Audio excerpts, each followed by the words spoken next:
Hi, I'm Jacques Pepin and I'm cooking at home. I want to show you a very simple but very straightforward roasted chicken. Simple. I have a beautiful chicken here, 3 pounds, three and a half pounds. The first thing that I do when I roast it, I remove the wishbone, which is that triangle here that you have on each side here. You can feel it. You cut on each side, then after with your hand, your finger, and you just push it forward to get to the end of it. Then put your finger on the back of it, your thumb in the back of it, and bring it back down. So this is that wishbone here, which is really here, and it's a pain in the neck texturally. When you do the carving in the dining room, it's in the way, so I always remove it. Same thing with turkey, duck for that matter. Make sure that when you buy it, you have enough that you have a bit of a skin here. The wing I can bring in the back like this, and I can cook it this way, although I tend to like to truss it so that it holds a better shape. And what I use here is butcher twine, don't use something in plastic. There is about 5 different ways of trussing, with a trussing needle and so forth. This is without needle, and it's relatively simple. I go underneath like this, and you cross above. Then here you go under the drumstick and close it. Then put it on the side here, turn it around, and bringing behind the wing to anchor it. You always do a couple, 2 or 3 turns like this, because when you tighten it, it doesn't open, So a second thing, and that's it. So my chicken is trussed, just like it holds a beautiful shape like this. So I'm going to put a tablespoon of butter there in that, and then the seasoning, just salt and pepper. And I have about, the salt inside, salt it all around. Likewise with the pepper. I will do some inside, and then a little bit on the other side. And I like to start it on the side. See, this is the leg is always longer to cook than the front. So I like to cook it this way, like 20 minutes on this side, then 20 minutes on the other side. And finally, 20 minutes turning it, and at that point I can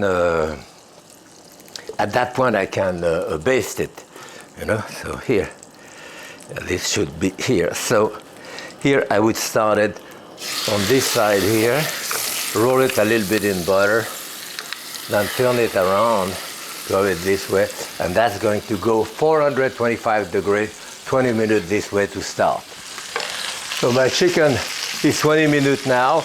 Never go into the breast or whatever, but at the junction here, I go from this side to this side. And as you can see, this side is now beautifully brown. Yeah, so I'm putting on this side for the next 20 minutes. 20 minutes on the other side, and now again I go on the side. And now here is my chicken. Now I put it on the back. Remember, all that time it was turned upside down. I didn't really have to baste it because the juice was going down.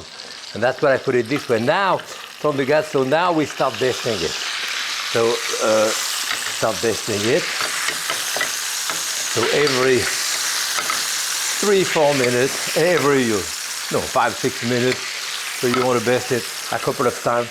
It will go there for another 20 minutes. For a total of 1 hour.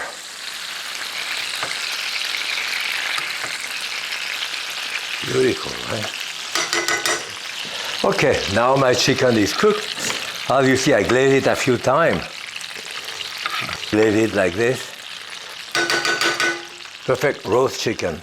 One thing that you don't do now, often people do, they cover it, with a piece of aluminum foil or whatever. For me, it tends to put moisture in it, and the moisture kind of softens it, and it ends up being kind of reheated. So here, as you see where I put my fork here, there, but never, and I look at the color of the juice. The color is white. Okay, the chicken is cooked. So I put it there and leave it to rest for a couple of minutes before we carve it. Now we do the juice. And of course I could have done it in a pan which is not non-stick. In a sense it would have been better for the sauce because on a non-stick the crystallization of the juice, it doesn't stay in the bottom of the pan, it separates. So here I'm going to remove, well, most of the fat. Maybe I leave a tablespoon or two of fat. And I will deglaze that with half a cup of chicken stock. But remember that what you have in the bottom, those things here, that's the glaze. That is the juice of the chicken who solidified in the bottom of the pan. And the process of deglazing is to add liquid to melt all of that type of thing, you know, to melt it. And now that I say here, what I want to do here, again, removing the clear fat, and that clear fat is great to saute potato or anything like that. But the bottom, if there is any juice, I add it to this. So let's see. I could have a dash of salt. Instead of salt here, maybe I will have a dash of soy, just to give me a little bit of color.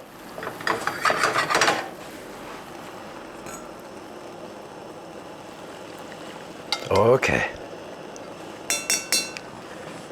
So here I have about a good half a cup of natural juice, and I'm going to thicken it with a bit of potato starch.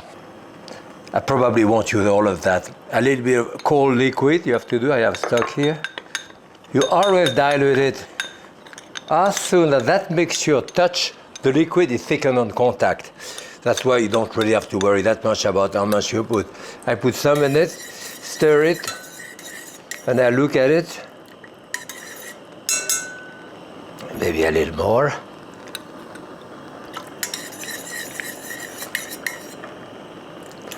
Until I like the texture that he has.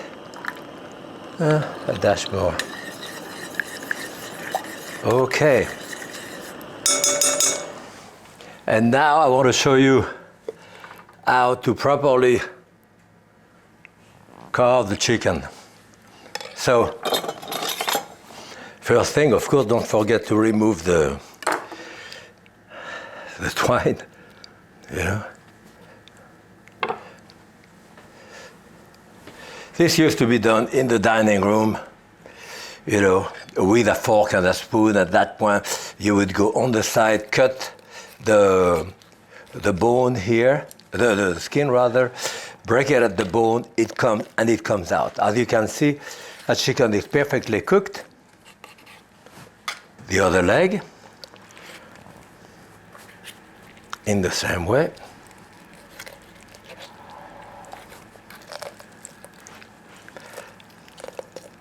You cut there and you pull out this. Now here you have the joint of the shoulder. So I look for that joint here, which I have right there, and I cut a piece of the breast. I mean, most of the, and again, you pull out this. Same thing on the other side. Again, the joint. I go down. You do the same thing with a uncooked chicken, you know. Be exactly the same thing, the same process. And then pull out.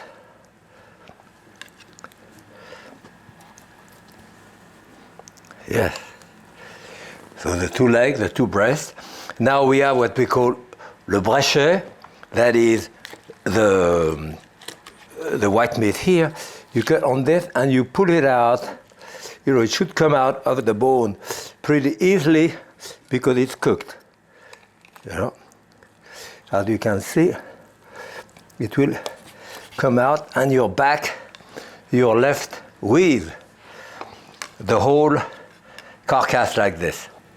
And the presentation used to be this, you know, it would be presented this way. The carcass back in, you know, the bone back on top, the wing, the other wing, one leg, the other leg, That was a nice presentation. Usually, already served with a bunch of watercress. I have a beautiful bunch of watercress here. I will only use the top leaves, and of course, this will make a great watercress soup. So, presentation of watercress this way. And of course, we have the juice that we have here, the classic